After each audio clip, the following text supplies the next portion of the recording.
Muy buenas a todos, mis queridos amigos de YouTube. Esta vez hemos vuelto, con lo que me pidieron tantas veces que estaba a punto de destruir el ordenador. Aprovechando mi época de exámenes, vamos a comenzar con este video. Si bien es muy largo, puedo decirles que será muy terrorífico. Y antes de comenzar, no haré la creepypasta de Fortnite. Al menos por hoy. Bueno, comencemos.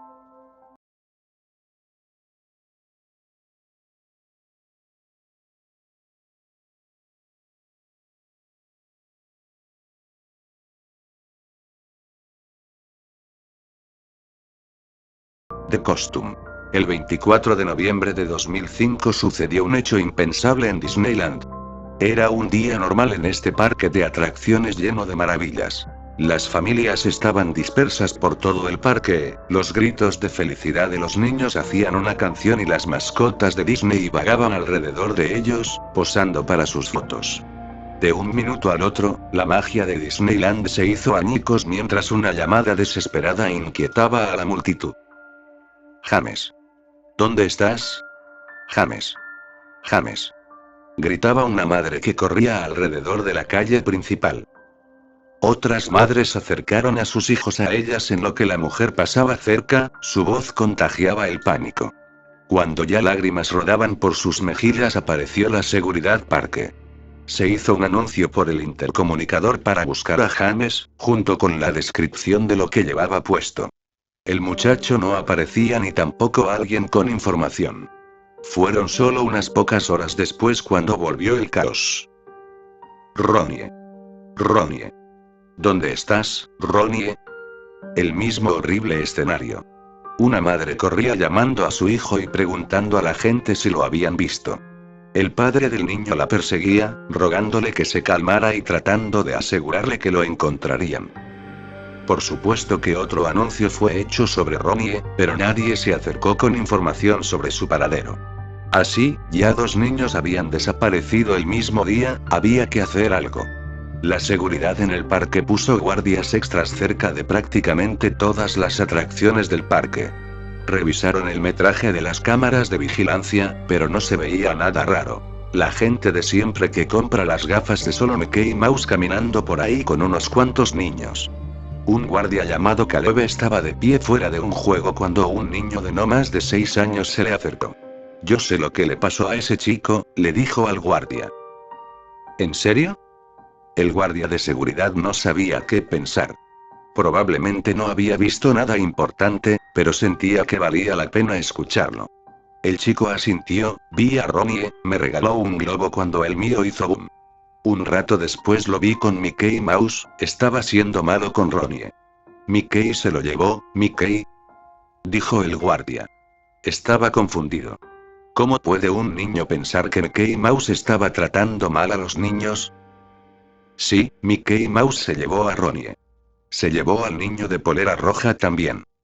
Caleb se quedó sin habla.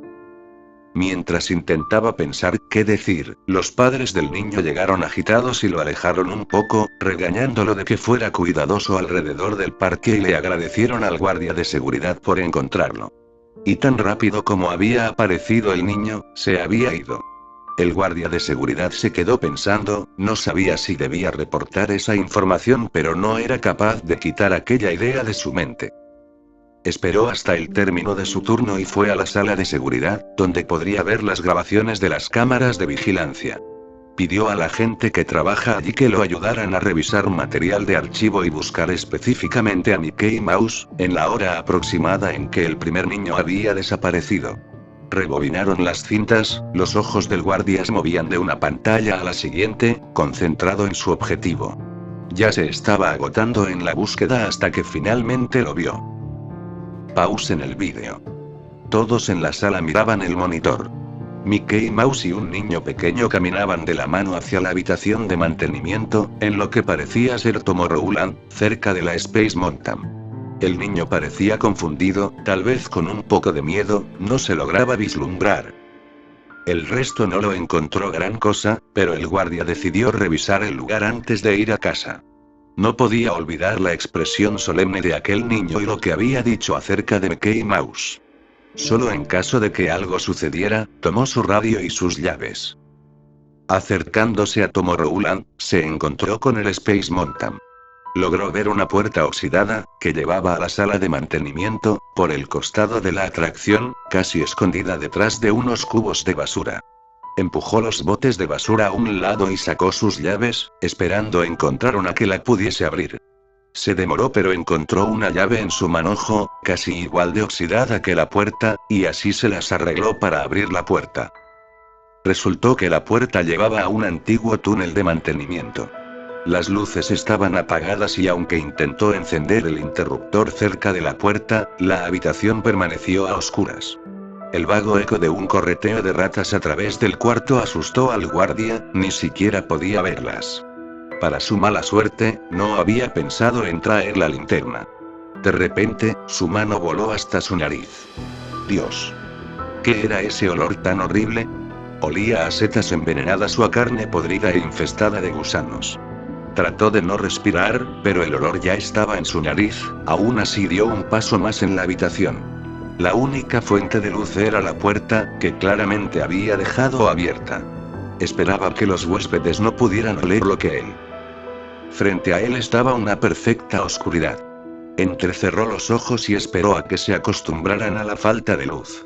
Luego de un rato, podía distinguir siluetas y formas vagas. Comenzó a caminar por el túnel, la visibilidad disminuía con cada paso. Sus pasos resonaban en las paredes, como si retumbaran en el suelo de concreto. El guardia de repente dejó de caminar a pocos metros de distancia de una pared de ladrillos. Asumió que había llegado a un callejón sin salida. Miró a la izquierda y no vio nada, pero a la derecha vio un pequeño y ligero parpadeo. Decidió ir hacia la luz con su mano siempre en la pared, para no perderse, el olor parecía estar empeorando. Después de un corto paseo, llegó a la luz y notó que en realidad provenía de una pequeña grieta bajo una puerta de metal. La puerta estaba extremadamente oxidada y se tambaleaba. Encontró el pomo de la puerta y la abrió con cuidado, el chirrido al abrirse provocaba dolor de oídos. El guardia, intentando no vomitar explosivamente ante el terrible aroma, miró dentro de la habitación, brillantemente iluminada. Sus ojos necesitaron de un momento para adaptarse a la repentina claridad, cuando finalmente lo hicieron, se quedó sin aliento y lo inundó el horror. Niños, muchos niños cubrían la sala, todos los que habían desaparecido en el parque con los años, yacían muertos frente a él. Reconoció a James y Ronnie, tendidos en el suelo con los demás. Dio un paso atrás, no lo podía creer. Algunos de los niños tenían brazos y piernas amputadas. Habían removido los ojos de todos y cada uno de ellos, dejando un horripilante y sangriento agujero en su lugar. Rebanadas gruesas habían sido arrancadas de algunos de los cuerpos, como si algo con garras hubiese jugado con ellos. El guardia apartó la vista de los niños en el suelo, y vio el traje de Mickey Mouse. Había algo dentro del traje, no podía estar imaginando que se movía. Miles de posibilidades se peleaban en su mente. Qué fácil sería para Mickey Mouse llevar lejos a los niños y no llamar la atención. Pero ahora Mickey Mouse lo miraba fijamente. El brazo del traje se extendió hacia el guardia, quien temblaba pero en el mismo sitio siempre. Mickey Mouse se paró. Un chillido agudo se escuchó desde el interior de la cabeza de la mascota, y el ratón se dirigió al hombre. Se volvió lo más rápido que pudo y corrió por su vida. Los pesados pasos del traje detrás de él le alertaban sobre el hecho de que Mickey Mouse o lo que sea que estuviese dentro lo perseguía por el largo y oscuro túnel. La muerte estaba justo detrás de él, lo suficientemente cerca como para apuñalarlo con una garra, lo suficientemente cerca como para tumbarlo y arrastrarlo de nuevo a la habitación. Pero lo logró, estaba fuera. Dejó de correr y parpadeó varias veces y así aclarar su visión. La luz del sol era cálida y tranquilizadora.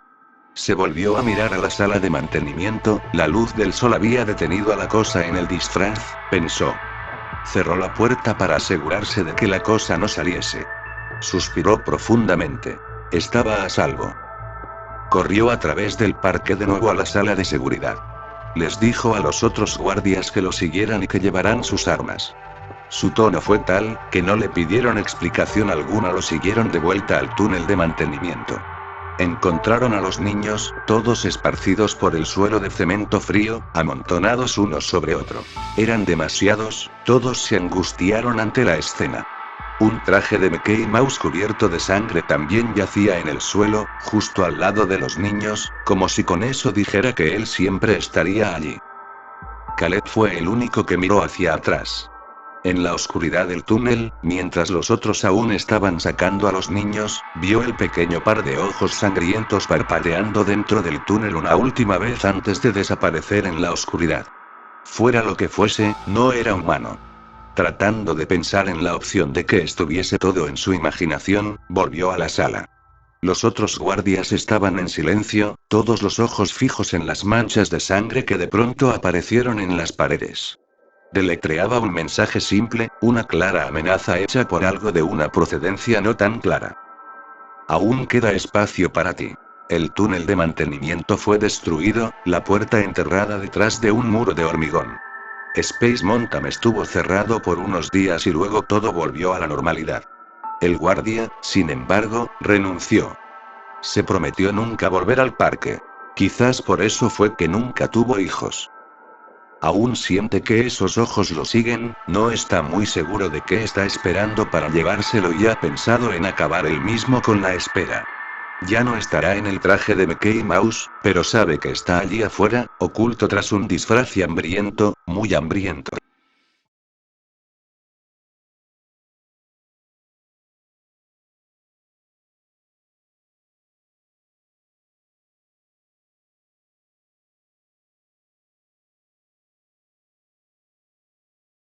Mickey es real.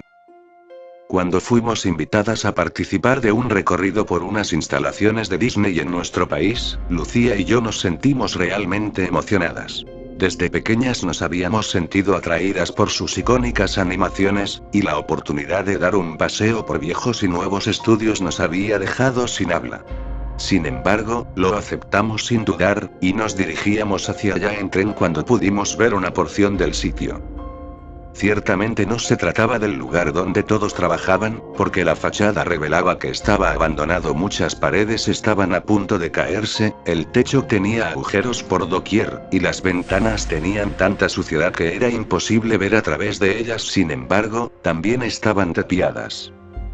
La curiosidad pudo con las dos, y cuando pasábamos cerca de ese lugar que podría bien tratarse de un basurero, nos separamos del grupo y buscamos formas de ingresar al edificio. Una de las posibles entradas era la única ventana que no estaba bloqueada, por lo que levantamos a duras penas el cristal y nos escabullimos debajo de él.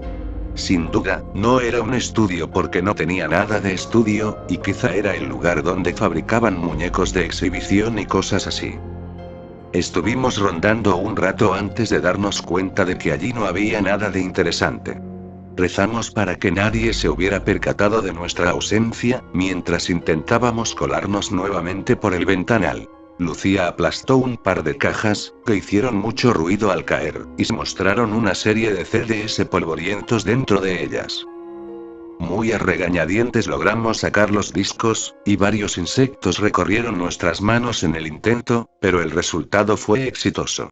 Los guardamos en nuestras mochilas y nos unimos a la fila de los invitados, que estaba pasando por los auténticos estudios.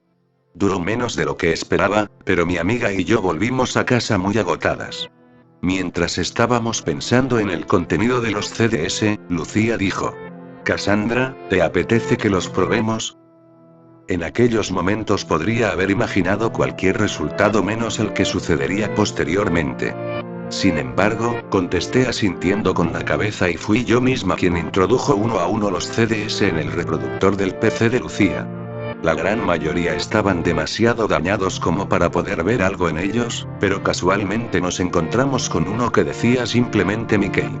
Lo que restaba de título había sido tachado con un marcador negro, haciendo imposible su lectura. El disco se ejecutó.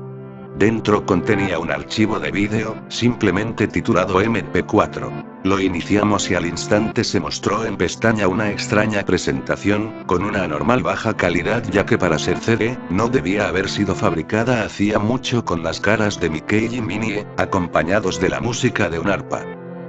Finalmente, parecía que no iba a ser otro capítulo más de alguna serie de Disney, sino una grabación barata de algún fanático de los personajes. Si la introducción era de muy baja calidad, el vídeo era asqueroso. Apenas se podría haber distinguido una pared blanca de un fondo negro. Como uno podría esperarse de la creación de un fan, en escena apareció una persona disfrazada de Mickey y luego, otra de Minnie.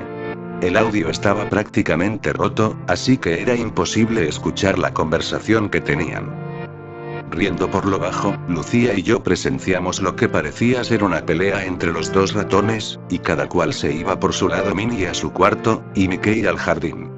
Como esperábamos, la casa era una edificación normal, y con las habitaciones sucedía lo mismo, inclusive, en el minuto que se veía a Mickey en el jardín, pasaban por allí unas inocentes señoras con bolsas mirando con extrañeza a aquel actor. La representación cambió rápidamente, pues en ese momento se enfocaba una carta que Minnie estaba escribiendo. Las letras eran muy borrosas como para leerla, pero por la estructura la identificamos como un testamento. Ella arrojó la pluma a un lado y se cortó la grabación. Nos sorprendimos, pero pasado ese instante, nos echamos a reír. En parte, de mi suposición sobre el testamento de la última escena y por otra, de la pésima calidad con la que ese vídeo contaba. Intentamos quitar el CD de la computadora, pero se apagó sin previo aviso y nos fue imposible volver a encenderla. Como no teníamos nada que hacer, decidimos ver la televisión. Así estuvimos varias horas, hasta que opté por regresar a mi hogar y comer algo después de tanto tiempo. Fui despertada a las 4 de la mañana por el sonido de mi teléfono, y cuando lo cogí, solo pude escuchar la voz de Lucía rogándome. Pude volver a encender la PC. Ven ahora, por favor. Hay otro archivo MP4 en el disco. Descendí rápidamente las escaleras y tomé la única chaqueta decente que vi colgada en la entrada. Con el pijama aún puesto y unas zapatillas, corrí hacia el departamento en el que mi amiga residía. Cuando llamé a la puerta, ella me atendió enseguida y me arrastró a su habitación. Se había equivocado un poco. En la pantalla no aparecían 2, sino 3 archivos. El primero, solo titulado MP4 que ya habíamos visto, el segundo, llamado fin.mp4 y el tercero, que era un archivo exe, con las palabras Mickey es real encima suya. Cliqueamos el archivo de vídeo nuevo y comenzaba de decir.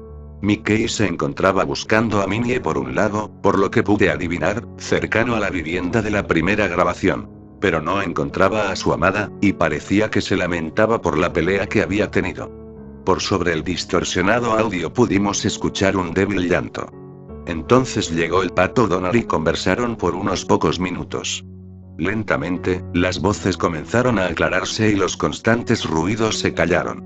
Los diálogos del pato seguían siendo vagamente reconocibles, pero estoy segura que se refería a que se sentía extraño, como si el mundo donde ambos vivían quizá fuera algo irreal.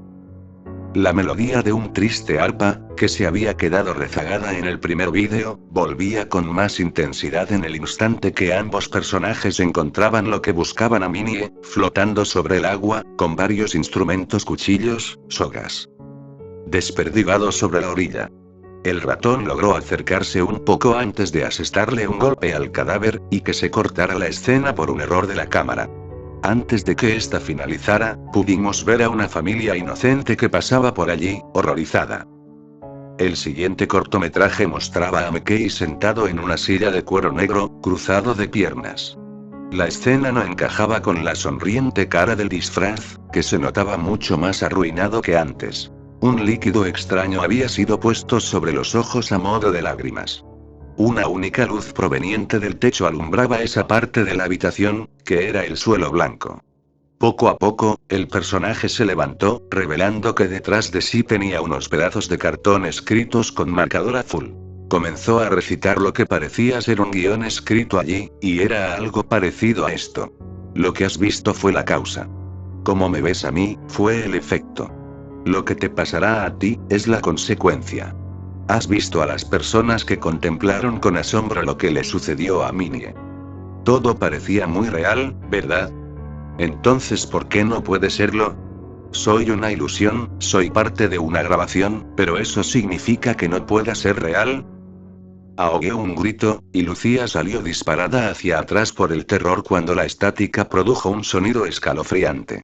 Más allá de eso, todo transcurría normalmente. Sin embargo, estábamos seguras algo fuera de lo común iba a suceder tarde o temprano, fuera malo o bueno para ambas. Lo que cualquiera habría tomado como una broma solo con vernos, para nosotras era una declaración macabra. Fue entonces que mi amiga decidió llamar a la policía. Yo sabía que ellos no podrían hacer nada, por lo que decidí simplemente volver a casa y no decir nada acerca de ello. Sigo viviendo en el mismo espiral de siempre, siempre despertando de un sueño y descubriendo que estoy en otro que tiene el mismo sistema. Él viene, hace cosas indescriptibles con mi cuerpo y acaba la pesadilla, para que parezca un nuevo despertar. Ese despertar es ilusorio, pues antes de que pueda darme cuenta, vuelve a suceder. En cierta forma, me he acostumbrado, pero las preguntas acechan en mi cabeza. ¿Dónde queda la conciencia de mi anterior ser, aquel que vivía? ¿Dónde queda la conciencia de ese ser futuro que agonizaba? ¿En qué punto el sueño fue real y en qué punto era solo un producto de mi imaginación? ¿Ya habrán sucedido todas esas cosas? ¿O son premoniciones? ¿Sigo durmiendo, sigo en el espiral, o es algo que pasó y a la vez está por pasar? Puedo dudar de todo lo que me he planteado, pero hay algo es irrefutable. Fue real. Es real. Mickey, para mi desgracia y no como lo imaginaba, es real.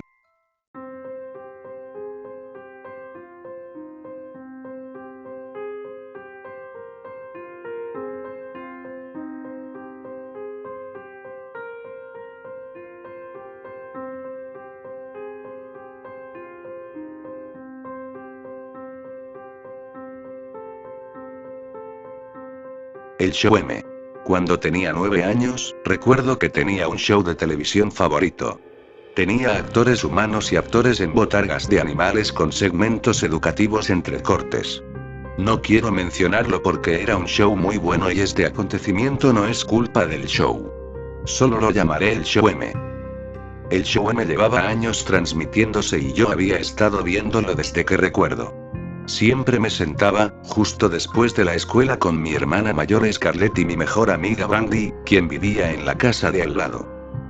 Era nuestra rutina, cada día nosotras tres nos sentábamos juntas.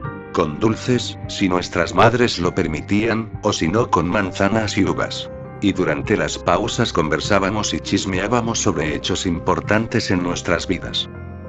Entonces, recuerdo que fue un cálido viernes de verano, Scarlett encontró una competencia con premios en una de sus revistas de chicas. Hacía preguntas sobre el show, y el primer premio era un viaje con tus padres a Disney World. Pero aún mejor, quien quiera que enviara las respuestas correctas se volvería un miembro del club de fans del show M, un club de fans del show. Aquel mismo día, después del ver el show M, nosotras tres nos apiñamos en el sofá para responder el cuestionario. Show 2. Las preguntas eran muy difíciles, pedían detalles sobre episodios viejos del show. Sin Scarlett, Brandy y yo jamás hubiéramos podido lograr responder todas las preguntas. Scarlett le suplicó a nuestra mamá estampas y sobres y llenamos los 3 sobres con cada papel con nuestros nombres, y detalles de contacto y las respuestas a las preguntas. Scarlett incluso nos dijo que variáramos nuestras respuestas un poco para que no nos acusaran de hacer trampa. Eran los primeros días de primavera. Recuerdo que había tulipanes en nuestro jardín y mi mamá nos regañó por arrancar 2 para decorar la mesa de la cocina. Pero después de su sermón ella me entregó una pequeña y cuadrada carta con mi nombre impreso en ella. La parte posterior decía bienvenido al club de fans del show M.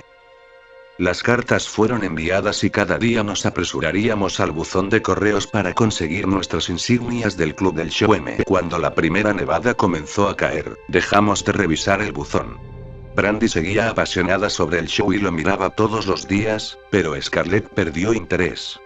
Cuando Scarlett dejó de ver el show, yo también empecé a saltarme el show. Brandy seguía viniendo, pero ella era la única mirándolo. Me sentaba junto a ella mientras leía las viejas revistas de chicas de Scarlett. No había mucho en el sobre, solo un pequeño panfleto que me dio la bienvenida como miembro del club y una pequeña tarjeta de identificación con mi nombre en ella, un gran logo del show y en letras negras Club de Fans del Show M, y en la línea de abajo, con grandes letras negras, la palabra miembro. Brandy recibió su sobre ese mismo día. Ella brillaba con felicidad. Scarlett estaba celosa al principio, pero 2 días después también recibió su sobre. Desde entonces, cada viernes, cada una de nosotras recibía un folleto sobre el show con fotos, anécdotas y antecedentes de los personajes. Ocasionalmente los panfletos también pedían a los miembros del club que promovieran el show y que esperaran el tour del show M. De cualquier forma, funcionó. Amamos el show después de eso. Creo que desde ese día en adelante, después de que orgullosamente metí mi tarjeta de membresía en mi mochila, no me perdí ni un episodio. Entonces, a mediados de junio, todas recibimos 2 panfletos. El primero era el usual con datos y fotos. Pero el segundo era un anuncio: el autobús de la gira está en la ciudad, esta es tu oportunidad de convertirte en miembro élite. El autobús vendría el próximo sábado a nuestro pueblo. A todas se nos permitió ir. Estábamos más que emocionadas. El panfleto no tenía mucha información y esto fue antes de que tuviéramos una computadora en casa. El autobús de la gira llegaría a la 1 p.m. y los personajes principales del programa estarían ahí para recibir a todos y jugar juegos con nosotros. Aquellos que participarán en al menos 4 juegos serían promovidos al estatus de miembros élite, y recibir una nueva y dorada tarjeta de membresía. Aquellos 9 días de esperar al tour del show M fueron los más largos de mi vida. Brandy, Scarlett y yo planeamos todos los días cómo nos tomaríamos fotos con cada personaje y qué juegos jugaríamos con ellos. Yo soñaba en secreto el vencer a Scarlett en el juego del conocimiento, donde nuestro conocimiento sobre el programa sería puesto a prueba. El sábado, Scarlett fue a una pijamada por un cumpleaños en casa de una de sus amigas. Se suponía que los padres traerían de regreso a Scarlett el domingo a las 12. Alrededor de las 12:30, Brandy vino corriendo a nuestra casa. Golpeó la puerta trasera, como ella siempre hacía, y la dejé pasar. Brandy estaba más que emocionada. Su mamá se había voluntariado para acompañarnos las 3 y ella quería ir temprano para que no nos perdiéramos de nada. Mi mamá llamó a la casa de la amiga de Scarlett, pero ellos no levantaron el teléfono. Dijo que Scarlett estaría en casa pronto, lo suficientemente temprano como para ir a tiempo. A las 12:45, la mamá de Brandy vino para preguntar por nosotras. Dijo que tendríamos que irnos para que las filas no fueran tan largas. Mi mamá dijo que deberíamos esperar a Scarlett, pero Brandy hizo un berrinche. Tenía miedo de que no pudiéramos abrazar a todos los personajes si llegábamos tarde. La mamá de Brandy decidió conducir. Yo quería ir con ellas, pero mi mamá dijo que ella nos llevaría a Scarlett y a mí. Sentí como si estuviera siendo castigada porque Scarlett se tardaba. Supliqué. Lloré. Nada sirvió. Brandy fue sola. Los amigos de Scarlett la llevaron a las 13:40. Estaba molesta con ella, pero mi mamá dijo que si armaba una escena no iríamos. Cedí. Llegamos alrededor de 20 minutos después al estacionamiento donde estaba programado que el autobús pararía. Vimos las multitudes desde la distancia, estacionamos el coche y caminamos hacia allá. Le pregunté a mi mamá dónde estaban los personajes del show. Ella dijo que estaban justo detrás de la muchedumbre. Todos cargaban los panfletos del tour del show M, pero parecía como si la multitud fuera casi de padres. Todos estaban de pie en media luna hacia el borde del estacionamiento. Algunos de ellos se veían preocupados, pero muchos de ellos estaban riendo y hablando. Mi mamá encontró a la madre de Brandy al otro final del medio círculo. Caminamos hacia ella. La mamá de Brandy era de los que estaban preocupados. Nos dijo que el autobús había estado ahí, junto con todas las figuras animales del show M. Tenían un gran autobús con el logotipo del show y me dieron dulces. Una de las figuras de animales explicó a los padres que habían construido un set a las afueras del pueblo donde todos podíamos hacer un filme corto con los personajes del programa. Dijeron que llevarían a todos allá. Se llevaron primero a los niños. Estaban tan emocionados que pocos padres pusieron objeción. Aún así, 3 o 4 padres aparecieron y calmaron al resto. Se suponía que el siguiente autobús llegaría en algunos minutos, para llevar a todos al estudio. Cuando escuché eso estaba emocionada como nunca. Corrí a la calle a mirar para así ser la primera en el autobús. Scarlett me siguió. No vi la expresión de preocupación cuando la madre de Brandy hablaba con la mía. No entendí por qué la policía vino en menos de una hora después. En el episodio del lunes del show uno de los personajes subió al escenario y nos dijo que llamáramos a nuestros padres para que vieran el programa. Nuestra mamá ya estaba sentada con Scarlett y conmigo. El personaje dijo que el show no tenía un club de fans. Esa semana los padres de Brandy lloraron mucho. Yo aún estaba segura que Brandy estaba bien, pensé que ella estaba divirtiéndose tanto que no quería regresar. Debió haberse divertido tanto. Ella nunca regresó. La mamá de Brandy lloró aún más, ese viernes, cuando un pequeño paquete llegó. Había una nueva tarjeta de membresía del club de fans del show para Brandy. Era dorada y decía miembro élite en grandes y remarcadas letras. El paquete también contenía un vídeo. Solo duraba 1 minuto. 1 minuto de Brandy en el set del show M. Estaba usando el mismo vestido que usó cuando vino a nuestra casa aquella mañana de domingo. En el vídeo Brandy estaba sonriendo. Un actor en un gran traje de animal estaba de pie a su lado, en silencio.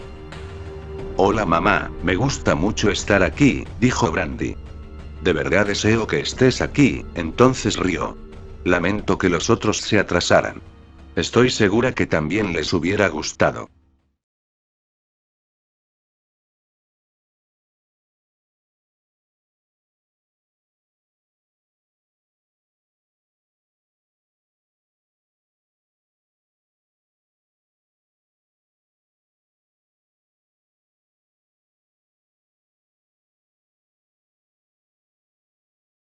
Rap Rat.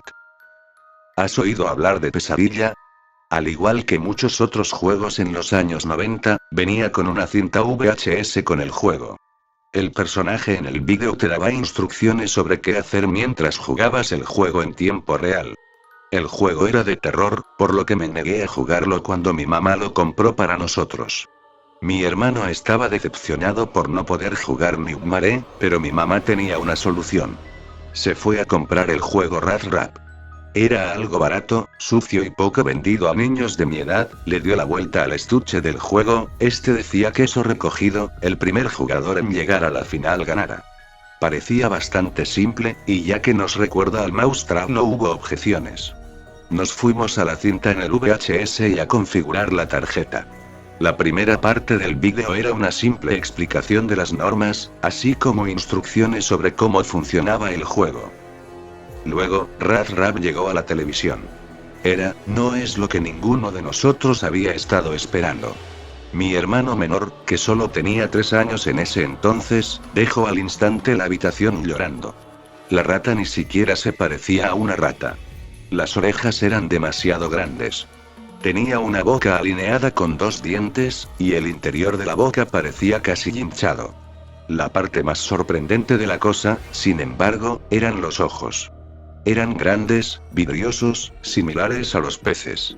Le pregunté, entonces molestaba, entonces le rogué a mi madre que lo apague. Ra de repente gritó en voz alta, gritando y lamentándose, diciendo espera tu turno en un tono de voz que no se parecía en nada a su habitual voz desagradable y nasal. En el fondo, se oía el narrador diciendo él es el jefe, es Rat Rap, una y otra vez en un tono demasiado serio. El vídeo fue indescriptible. Imágenes cruzaron la pantalla rápidamente. Las imágenes fueron algunas de las cosas que me temía en ese momento. Una persona que mira a través de un balcón, una persona siendo lentamente picada por una abeja, un primerísimo plano de una tarántula, un pozo lleno de serpientes retorciéndose, y una jeringuilla ensangrentada llena de líquido verde. De inmediato el vídeo se terminó, y salí corriendo de la habitación gritando, golpeando mi puerta. Se llevaron a mi mamá 20 minutos para convencerme de que el vídeo se había ido, que yo nunca lo volvería a ver. Tuve pesadillas durante toda la semana sobre Rat Rap. Esa no fue la última vez que vi a Rap. Mientras que mi novia y yo nos preparábamos para vivir juntos, yo estaba limpiando el armario de mi habitación y me pareció ver el juego de Rap de nuevo, con el mismo VHS y el juego de mesa en el interior mismo. Era casi intacta, salvo por una gruesa capa de telarañas y conejitos de polvo en la parte superior de la misma. Esto era extraño, ¿no se suponía que mi madre se había deshecho de él? ¿Y qué está haciendo en mi habitación? Dejé escapar un poco de aliento cuando lo encontré, y mi novia entró en la habitación, preguntando qué ocurría. Respiré con dureza, le dije, Rap. Ella se rió un poco, preguntando si se trataba de una broma. Negué con la cabeza, no me lo creo. Entre ella y yo decidimos que la única manera de entender esto era que le mostrara el vídeo. Pedí prestado un VHS de mi vecino y coloqué el vídeo de este. Sin embargo, las imágenes habían cambiado. Vi a un payaso, con una herida grande en su nariz y empezó a salirle que llegó a la pantalla. Vi a una mujer sola en un cuarto oscuro. Vi a un hombre que se vio obligado a recoger un metal ardiendo y mantenerlo en su mano extendida, dando la mano a un lío de cuero. Luego, Rap apareció y comenzó a girar y a tener convulsiones, empujaba sus brazos de un lado a otro. El traje no era un disfraz, podía sentir que su piel era real. Su rostro no era de plástico. Los ojos se volvieron hacia adentro y de repente apareció de nuevo. Los ojos enormes de Rap estaban al revés, mirando hacia mí, observando cada uno de mis movimientos, cada una de mis expresiones. Él sonrió ampliamente y le hizo señas a mi novia y yo con una sola mano extendida. Podía oír un leve rasguño en mi puerta. La televisión se quedó en blanco y mostró estática. El rasguñar se hizo más fuerte. Dejó de hacerlo, y ahora daba golpes, el golpeteo de pequeños pies de madera y goma. Mi novia me abrazó con miedo, y las patadas fueron seguidas de gemidos. Dejé el vídeo, lo expulsé y desenchufé el VHS. El rascado se detuvo. Cuando miré por la ventana del salón, no había nada. La policía se presentó poco después, advirtiéndonos de que un vecino había visto una figura fuera de nuestra puerta y llamó con preocupación. Mi novia y yo simplemente no podíamos explicar lo que había pasado, y tuvimos que decirle a la policía que fuimos nosotros. Estaba furioso de que un juego de niños me estaba aterrorizando. Fui a recoger la cinta, pero el VHS me quemó la mano. Se sentía como si me hubiera tocado un pedazo de acero hirviendo. Nos tuvimos que ir al lavadero para quitar la cinta y aún así nos quemamos. Lo llevé fuera, tiré la cinta en la acera, y la aplasté con mis botas de invierno. Mi novia y yo tuvimos pesadillas sobre aquello. Ambos éramos atormentados por algo en las noches, algo que golpeaba y rasguñaba la puerta de nuestro cuarto en medio de la oscuridad. En este punto, yo estaba decidido a demandar a esa empresa por daños y perjuicios. Lo primero que hice fue llamar a mi madre y preguntarle de dónde sacó Rap. Ella no tenía ni idea. Me encontré con un comerciante que vende versiones de Rap y le pregunté cómo podía ponerme en contacto con la empresa. Me envió este email. No sé sobre el juego, pero sé que fue creado por las mismas personas que crearon Nightmare. La empresa se llama Un Par de Vaqueros. Hice una investigación un poco más a fondo, y descubrí que la compañía se convirtió en extinta en 1994, solo 2 años después de que la compañía creó Rap. Descubrí por qué lo hicieron poco después. Cómo Rap llegó a ser. En 1992, el año del desarrollo del juego, Un Par de Vaqueros había encargado una empresa de fabricación de Haití para crear el muñeco retratado en el juego. La compañía que creó el muñeco tenía una fábrica de explotación, donde se obligó a las mujeres y los niños para producir los diversos componentes de la marioneta, incluyendo el fieltro y plástico de la muñeco.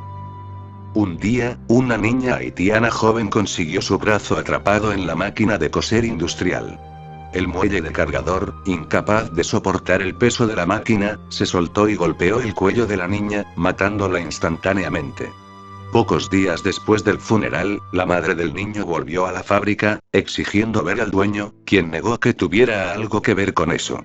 En un ataque de rabia, la madre dijo que la sangre de los inocentes se filtran en cada grieta del muñeco, cada componente con el que fue creado y todos los que lo tocaron morirían. Ella afirmó haber convocado a un demonio maedo y gritó con todas sus fuerzas: «Aparat te maldice». El propietario simplemente se rió y le dijo a sus jefes corporativos sobre Aparat. Lo que dispuso la idea del nombre del juego, este pasó a llamarse Rat Rap, un anagrama de Aparat suelto. Cada recitación del nombre Aparat trajo consigo una maldición cada vez mayor. Solo 2 años después de Rat Rap fue creado, la empresa fue cerrada y los propietarios desaparecieron. Nadie sabe dónde está el muñeco de la rata, unos dicen que fue tras los creadores originales. Algunos dicen que las últimas cosas que sus víctimas veían antes de volverse locos eran ojos grandes y hundidos como de pescado. Palabras de advertencia. 1. Nunca, nunca digan Aparat en voz alta. Decir el nombre de un demonio en voz alta es una invitación para ellos, una vocación. Si ya has hecho esto, no se puede deshacer. 2. No trate de hablar o contactar a Aparat. 3. Evite estar despierto entre las 3:30 am y las 4 am, cuando Rat Rap está más presente.